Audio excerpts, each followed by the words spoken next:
Olá, plena safra do boi, até quando a oferta de animais, principalmente de fêmeas, deve continuar pressionando as cotações? Agora no mercado pecuário DBO.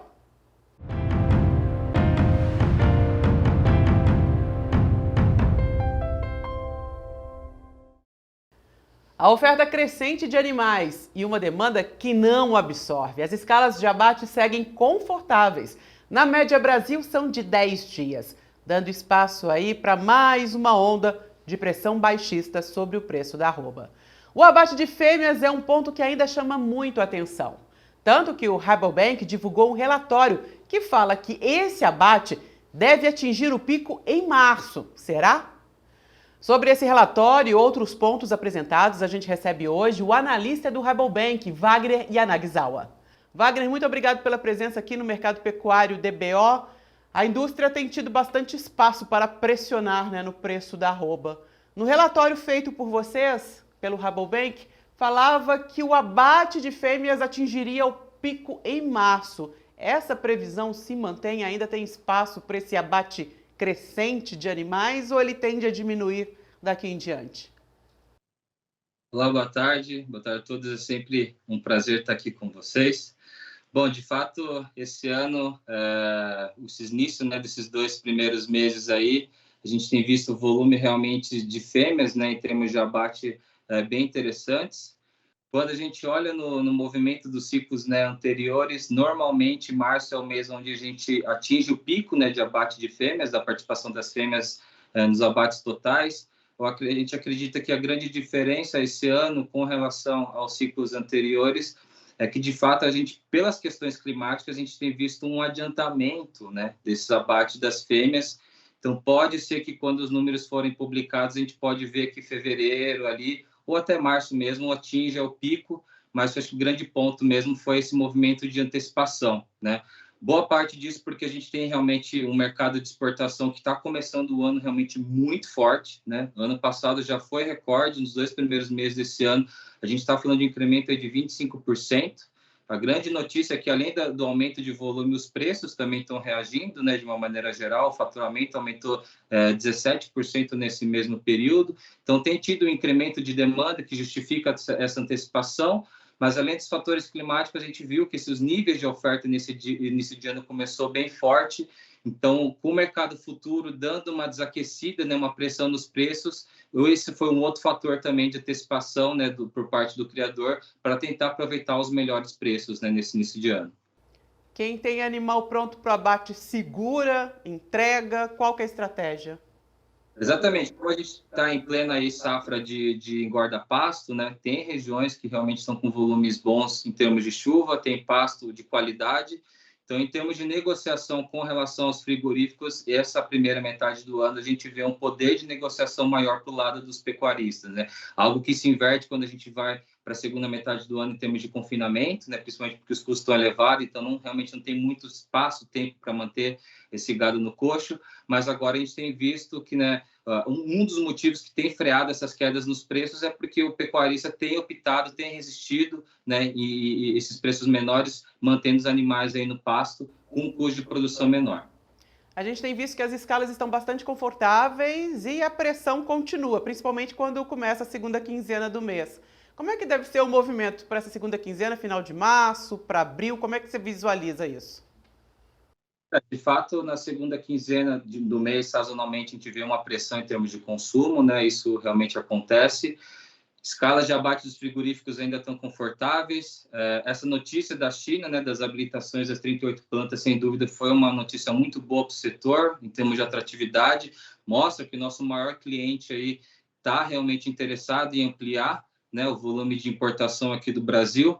Acho que só um adendo que eu colocaria com relação ao mercado chinês é que a gente deve ver mais opções, em termos de frigoríficos. Regiões que não estavam sendo acessadas, com a bonificação para a China devem começar a receber essa bonificação. Grande ponto de atenção que a gente coloca nesse movimento é que está ficando muito claro para a gente que a estratégia da China, pensando numa projeção onde a demanda externa para eles vai aumentar nos próximos anos, eles vão ter que importar mais carne bovina no mercado externo, eles estão estrategicamente ampliando as ofertas não só aqui no Brasil, mas tem ampliado plantas, né, a semana passada na Espanha, na Irlanda também. Então, a gente acredita que essa estratégia de aumentar a concorrência entre os players internamente para conseguir preços melhores deve ser uma estratégia que o mercado chinês deve adotar nos próximos meses. Acho que o grande ponto de atenção, pensando nessa inversão de ciclo, né, que a gente deve ver a partir do ano que vem, é que aquela bonificação que a gente viu lá até acima de 10% deve ficar um pouco mais limitado. Acho que esse é o grande ponto de atenção, né, pensando em um futuro de curto, médio prazo. Mas retomando a pergunta, a gente entende que esse segundo trimestre a gente deve ver uma desaceleração, né, em termos de oferta de fêmeas para abate. Isso realmente acontece sazonalmente, mas em termos de recuperação de preços, né, algo um pouco mais forte, a gente acredita que deve ficar mais para o final do primeiro semestre, começo do segundo semestre, que é quando, de fato, a gente vê um incremento, principalmente em termos de demanda, um pouco mais forte. Não só para o mercado doméstico, mas para o mercado de exportação, principalmente o mercado da China, né? Que é onde a gente está projetando, onde eles devem incrementar os volumes de importação, né, principalmente ali no segundo semestre, para se preparar para o feriado da Golden Week em outubro, mas também porque eles atualmente estão com patamares, né, de estoques elevados, eles devem começar, já estão liquidando esses estoques, devem ficar um pouco mais baixo, né, e elevar o volume de importação mais para a segunda metade do ano, né? Então, em termos de fundamento, a gente acredita que deve ficar um pouco mais estabilizado os preços nesse segundo trimestre desse ano. Você acha que esse aumento aí de plantas pode, já que ele vai ter, né, mais poder de comprar aqui ou ali, pode acabar com o boi China, com pagamento extra? Não acredito naquele cenário de limitação de oferta, igual a gente viu lá em metade de 2019, 2020. Não acredito que a gente deva ter esse movimento parecido, principalmente porque a gente tem a Austrália realmente recuperando os níveis de oferta muito forte, tá? Então, acho que era um outro momento que a gente estava passando. Muito pelo contrário, eu acho que a gente vai ter mais condições, né, de se inserir, como eu disse, para o mercado chinês com mais plantas ofertando, mas assim é muito claro para a gente esse movimento de elevar o número de plantas disponíveis para exportação para a China, uma estratégia para elevar a competitividade entre os players e conseguir um preço menor. A grande diferença dessa última leva, né, de aprovações, que foi a maior aí, né, desde esse começo ali de 2019, 2020, é que o perfil de plantas menores, né, de tamanhos menores, entrou, não estava acontecendo até então. Então, assim, esses players menores, eu não tenho dúvida que é o mercado que eles mais querem acessar. Todo mundo quer exportar para a China hoje, independente da proteína, porque é um mercado que tem volume e paga bem, né? E o grande ponto de atenção é que esses produtos de menor porte, a gente vê com muita clareza que eles vão tentar se inserir nesse mercado chinês. De que forma? Tentando ofertar preços mais competitivos do que os grandes players, tá? Essa é uma preocupação que realmente acende uma luz de alerta, porque se o setor não se organizar bem, a gente pode ver uma queda de preço, uma pressão de preço que escolhe dos fundamentos de oferta e demanda aqui no mercado doméstico, tá? E aí isso pode trazer uma pressão de margem para todo o setor aí. E isso, sem dúvida, tiraria ainda mais o potencial, né, dos frigoríficos de ofertar uma bonificação maior para conseguir um boi China. Do ano de 2022 para 2023, aumentou a participação nas importações da China, a gente saltou de 41% para 43%, né? Então, está criando um cenário de dependência mútua com o mercado chinês, mas o grande ponto de atenção para a gente não, os produtores principalmente, não esperar aquele tipo de bonificação como a gente viu nesse último ciclo, a gente vai ter mais oferta aí nesse próximo ciclo e isso não deve permitir esses saltos de preço igual a gente viu, né? Em relação aos preços internacionais, a gente tem visto que o volume tem se mantido, aumentado, né, até um pouco de ano a ano, mas os preços da carne bovina no mercado internacional é baixo. Vai se manter assim? Algum sinal de que possa mudar alguma coisa? Quando a gente olha também para os Estados Unidos, que está vivendo um momento inverso, como é que é o preço? O balanço global vai continuar estabilizado, nossa visão, né? Principalmente porque Brasil e Austrália estão retomando a oferta de maneira bem consistente. Em contrapartida, os Estados Unidos, que é o maior, né, produtor mundial, ele está com um cenário de queda muito forte. A gente está projetando uma queda de quase 5% na oferta esse ano, com relação ao ano anterior, tá? Então, em termos de preço, o Brasil deve continuar ali, pelo menos nesses próximos meses, né, com patamares de preço bem competitivos no mercado externo. Quando a gente olha previsões de câmbio, a gente vê uma leve desvalorização até o final do ano, então a gente não deve ver grandes mudanças, né, em termos de cambiais na precificação no preço internacional. Então, tudo indica que Brasil, Argentina e até a Austrália devem ficar ali entre os players ofertando os preços mais baixos no mercado internacional. Grande ponto de atenção é que a Austrália está recuperando fortemente os preços, né, desde outubro, até ali meados de outubro, novembro, ela estava realmente ofertando a carne mais barata do mundo, mas de fato eles têm tido uma melhora lá em termos de condições climáticas, até em termos de demanda, né, de exportação, que eles retomaram muito forte. Então, o preço desde outubro até fevereiro recuperou cerca de 50%. Então, eles estão quase já nos mesmos patamares do começo do ano passado, mas ainda com patamares de preço bem competitivos no mercado externo. Realmente, Brasil e Argentina hoje despontaram novamente, né, com uma certa distância, como os players com a carne bovina mais barata no mercado externo, né? Outro ponto aqui do relatório do Rabobank é que as condições sazonais nos próximos meses terão um grande impacto sobre os preços da ração e sobre os preços do gado vivo. Queria que você falasse sobre isso. A gente viu um começo de ano, né, onde os preços da ração tiveram mudanças, né, em termos de tendência. A gente terminou o ano, né, novembro e dezembro, com uma recuperação de preços ali até um pouco significativa, mas quando a gente viu, né, os primeiros meses desse ano, janeiro e fevereiro, a gente viu uma mudança, né? Janeiro e fevereiro tiveram quedas de preço no preço da ração. Só para pontuar, trazer alguns números, em fevereiro desse ano, no comparativo com fevereiro do ano passado, uma queda de 27%, tá? A gente entende aí que vai ter bons volumes ainda em termos de oferta para esse ano, principalmente aqui para o mercado doméstico, em termos de ração. Então, a gente deve ver aí vantagens, né, em termos de competitivos para custo de produção.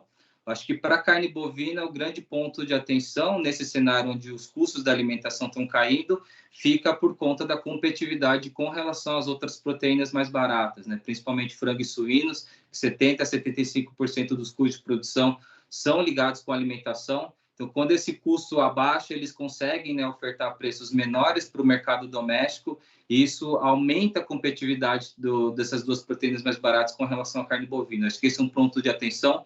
O outro ponto de atenção também é que quando a gente quando a gente vê custo de produção mais baixo para carne bovina, a gente vê que um dos fatores de pressão de preço tem sido não só em aumento de oferta, mas também queda nos custos, tá? Para esse segundo trimestre do ano, a gente deve ver um movimento um pouco mais estabilizado, né, com relação ao que a gente viu no movimento de primeiro trimestre, mas atenção aí para a colheita do milho safrinha, que deve vir com volumes bem interessantes aí, e isso deve se consolidar até o final desse próximo trimestre, né? Também incentivando o confinamento? Entendemos que a gente deve ter volumes bem interessantes de confinamento esse ano também, não só por melhora, né, em termos de custo, mas porque a gente deve ver um cenário aí de exportação positivo para esse ano. A gente está projetando, o ano passado já foi recorde, né, em termos de volume de exportação, a gente está projetando para esse ano mais um incremento aí de 1 a 2% no volume exportado, tá? Então, a gente deve ver mais um ano recorde aí em termos de volume de exportação, com destaque ainda, sem dúvida, para a China e para os Estados Unidos, né? A gente recebeu aqui uma pergunta, Wagner. O Lucas Carvalho Laguna, ele pergunta: o boi vai voltar a ter alta nos próximos meses? Essa, de fato, é a pergunta que a gente mais recebe, né? É a pergunta mais difícil também. Na nossa visão, em termos de fundamento, como eu disse, para o lado da oferta, a gente deve começar a ver uma desaceleração, né, em termos de abate de fêmeas. Isso, sem dúvida, deve ajudar nesse equilíbrio aí entre oferta e demanda. Mas em termos de recuperação aí um pouco mais pungente, como eu comentei, a gente acredita que deve ficar mais para o segundo semestre, tá? Acho que a negociação agora da reposição e da alimentação, né, estratégia deve ser muito importante, né, nesses próximos meses, principalmente pensando nesse primeiro giro de confinamento, porque a gente sabe que no momento, né, onde o faturamento, a receita está pressionada, as oportunidades que a gente tem para melhorar a margem pode ser né, principalmente através de custo de produção, através de eficiência, né? Então, acho que são meses bem decisivos, mas, de fato, uma recuperação um pouco mais forte deve ficar para a segunda metade do ano. Nesse segundo trimestre agora, a gente deve realmente já ter passado pelo piso, mas deve haver uma recuperação aí bem singela, sem grandes solavancos, aí, principalmente por conta desse lado de oferta que deve continuar forte, né, apesar de estar desacelerando. A gente está vendo um deságio, né, em relação ao mercado futuro. Ele pode se aquecer, ser menos especulativo do que ele tem se apresentado nos últimos dias? Realmente a gente tem visto um movimento grande em termos de especulação, né, no mercado de carne bovina, no mercado futuro. A notícia da China foi um fator aí de recuperação nos preços. A gente acredita que deve haver uma recuperação, sim, principalmente com os preços que a gente tem visto aí para o segundo semestre, principalmente, tá?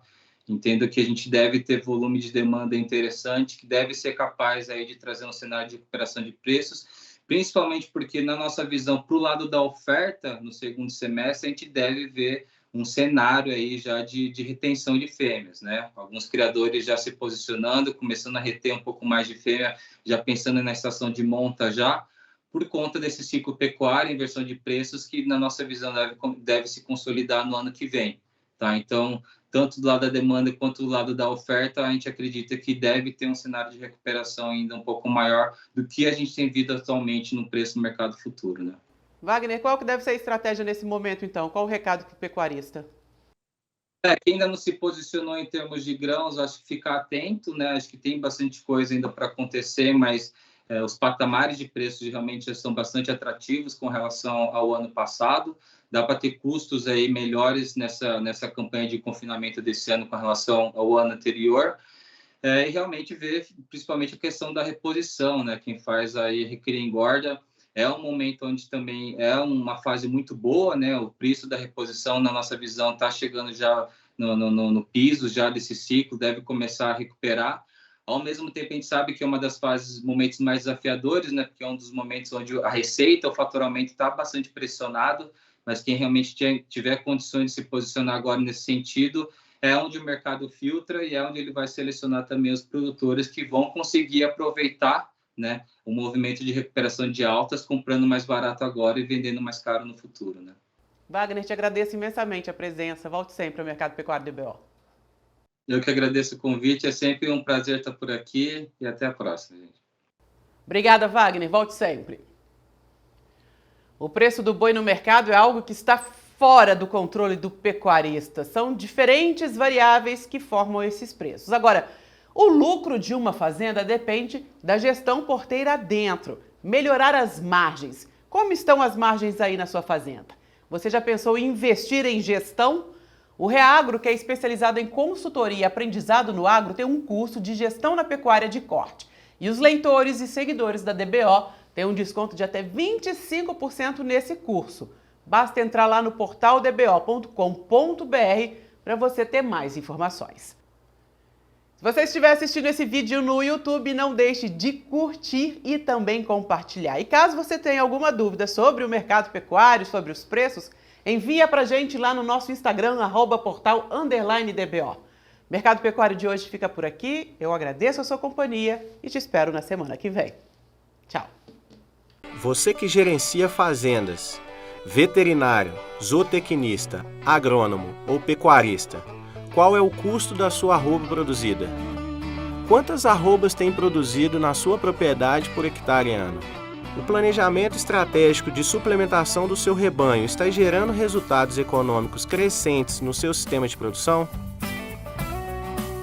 Você já fez uma análise de viabilidade econômica e de risco do seu negócio? Tem utilizado ferramentas gerenciais visando o aumento de produtividade da sua fazenda? Quer aumentar a sua lucratividade e os seus indicadores como taxa de desfrute, arroba produzida por hectare ano, taxa de lotação? Venha para o nosso curso de gestão na pecuária de corte do Reagro. Serão abordados temas como nutrição, reprodução, sanidade, gestão de projetos, gestão de pessoas e equipes e gestão financeira e econômica. Você não se arrependerá. Venha para o nosso curso.